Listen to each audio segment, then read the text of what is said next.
Hey guys, what is up? It is No Help and welcome back to another video today. So in today's video, we're going to be looking over the run energy changes. Yeah, let's just get started. We don't call it Runescape for nothing. That's a classic. Over the last few months, we've rolled out loads of project rebalance changes and we're over the moon with where we're sitting at the moment. It's time to tackle our final and perhaps most requested change, run energy. Before we start, it's important that we reiterate that we don't plan to drip feed changes every week, so players struggle to keep up. We're looking to carve time out in the roadmap for future rebalancing projects, including touching up older content and future embedding the changes we've already made and farther embedding the changes we've already made. Additionally, if you'd rather get hands-on straight away, then jump into our open beta worlds 585 through 589 to try the changes out for yourself. That's cool that they have that as an option, though we'd recommend having a read first so you know what to mess around with. Okay, so run energy. Old School's movement system is one of the things that sets it apart from other MMOs. At its core, the simplicity of click here to move here keeps things easy and intuitive. But this point and click movement can be pushed to its limits through accurate clicks, stepping under enemies at the right time, toggling between running and walking, pathing through obstacles, and managing your run energy effectively. Yeah, I've learned this a lot at the Chambers of Xeric, the movement. There's a lot of room for players to improve and master such a simple mechanic, but one of the foremost criticisms of Old School from new starters is that things feel slow. Of course they do, yeah. You find yourself walking after a light jog that wouldn't even count as part of a HIIT workout. Then have to wait a really long time for your precious run energy to regenerate so that you can repeat the cycle again. True. Fortunately, we have a whole skill, agility if it's not obvious, dedicated to making run energy more manageable.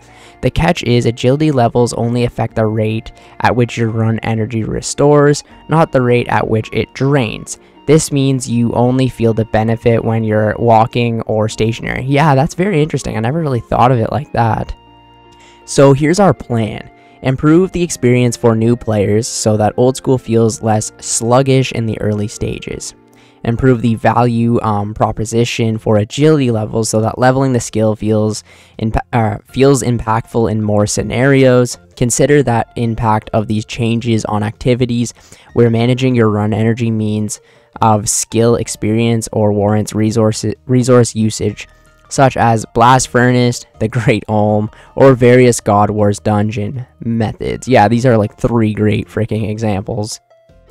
These considerations are likely linked, so we need to look at the options available and figure out a sweet spot that delivers.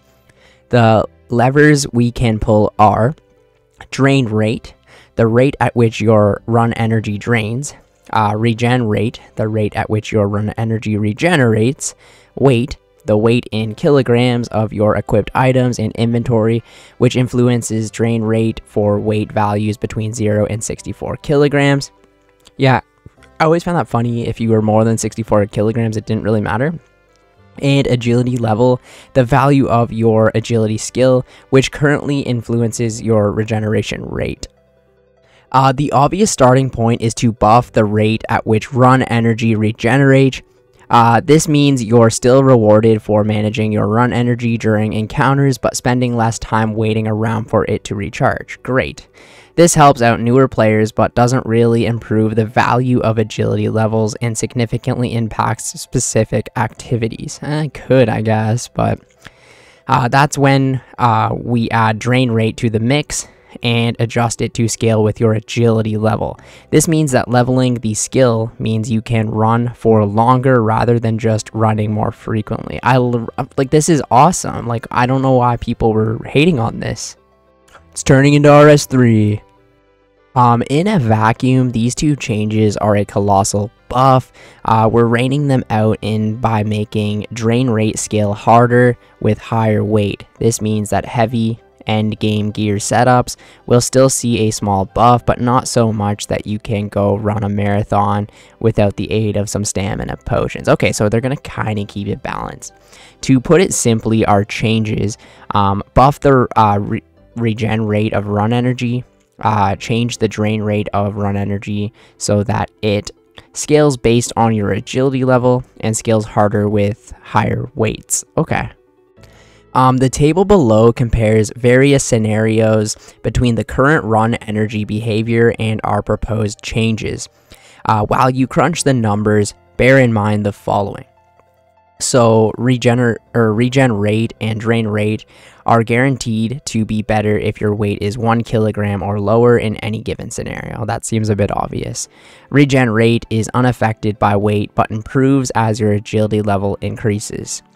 Drain rate is always the same if your weight is 1 kilogram or lower, regardless of agility level. Okay, that is very interesting. Drain rate scales more, but Drain rate scales more with weight, but is offset as your agility level increases. While not shown on this table, players with level 1 agility will have a lower proposed drain rate than live drain rate if their weight is 36 kilograms or below, which should cover even the busiest of early game inventories. At higher weights, proposed drain rate is often higher than the live drain rate. This is offset by a higher proposed regen rate. So, you should profit more run energy if you're toggling between running and walking or spending time standing still. Here are a few break points where the proposed drain rate becomes higher than the live drain rate. So level 1 agility, 37 kilograms, 20 agility, 42, 50, 50, 70, 55, and 99 agility, 57 kilograms. Okay, so here is a table that shows agility level, weight, live regen rate per tick, proposed regeneration rate, the difference percentage-wise, the live drain rate, the proposed drain weight, and the drain rate difference in percentage. So if you want, pause it or take a screenshot or something and look at this table. It is very interesting, and kind of seeing at like level 50, for example, like it can be some huge like increases, right? It could be really cool. Okay, so we've got the graceful outfit. Back in our day, Fashionscape was far and wide. No skater would be caught dead without a well-coordinated outfit, or at least a suit of their most expensive gear. That is so true now. Now only people wear graceful, pretty much, or like a skilling outfit or something like that.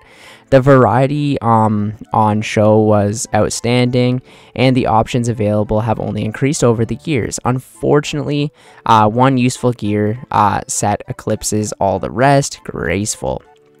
Graceful is a full set of clothing with negative weight, and the full set effects set provides a valuable 30% increased run energy regen rate. So it's no surprise that this outfit is perfect for just about every non-combat scenario in the game.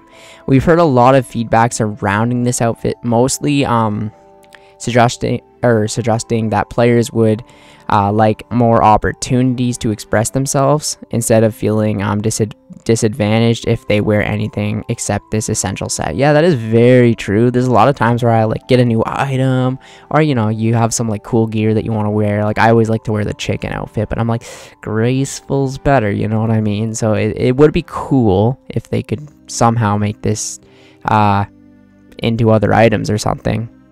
That's too much like RS3! The following changes are designed to make graceful feel less like a soft requirement and bring it in line with the other skilling outfits. Oh, is this a decrease to graceful? Here we go.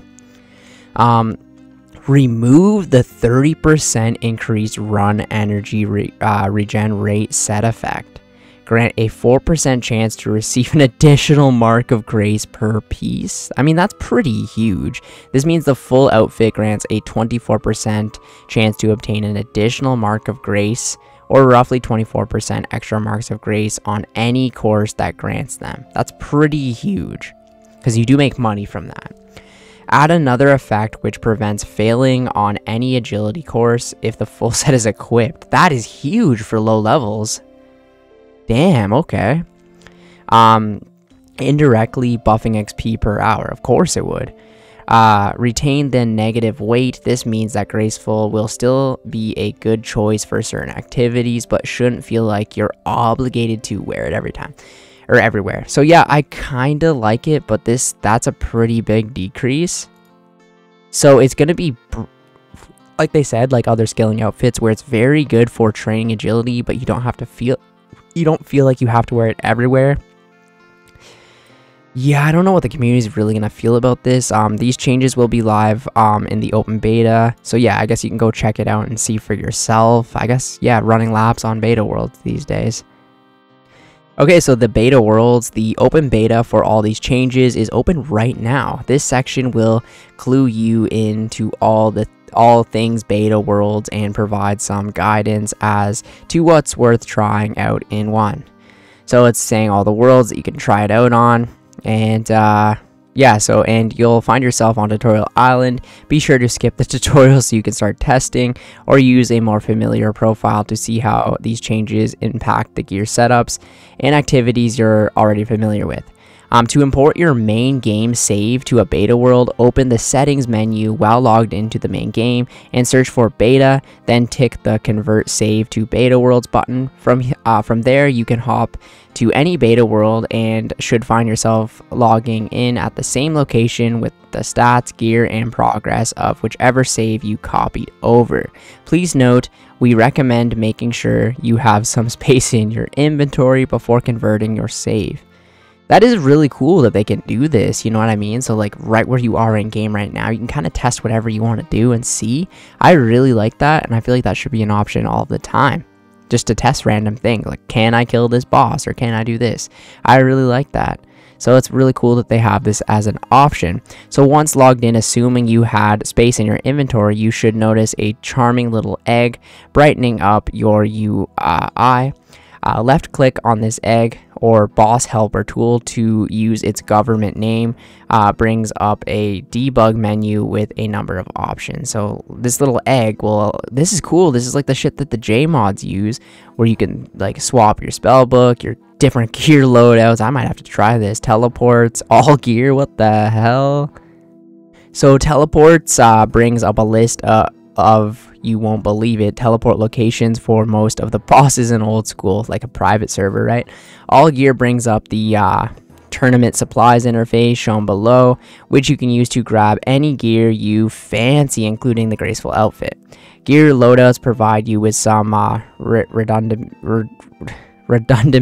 what the hell is that word, setups if you're not sure where to start building out from. The swap spellbook does exactly what it says. Set stats lets you set the level of any skill, which will be handy for you to experiment at a variety of agility levels. Unlock everything can be used to tick off all the quests or achievement diaries you might need in case you can't interact with a piece of content you'd like to test. Oh, they should just keep this in the game, man, so people can test some crazy things, you know, like, oh, what does a twisted bow do, or, oh, you know what I mean? It's very, I think they should just keep this.